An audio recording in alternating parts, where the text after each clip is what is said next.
جمعے کے دن کپڑے دھونا جائز ہے یا نہیں؟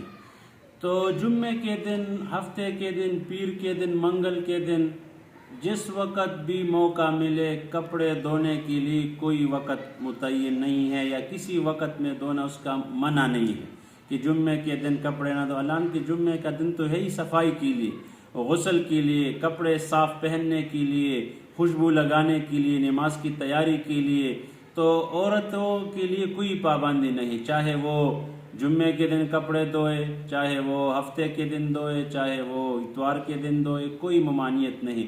پتہ نہیں یہ مسئلہ کس نے اپنے طرف سے بیان کیا ہے، تو لہٰذا اس میں کوئی ممانعت نہیں۔ رات کے وقت بھی دھو سکتے ہیں۔ جو عورتیں جاب پہ جاتی ہے تو ان بیچاروں کو تو دن کو موقع ہی نہیں ملتا، تو اگر وہ رات کے وقت بھی کپڑے دھوئے تو کوئی ممانعت نہیں، وہ رات کے وقت بھی جھاڑو لگائے تو کوئی ممانعت نہیں، تو لہٰذا یہ جائز ہے۔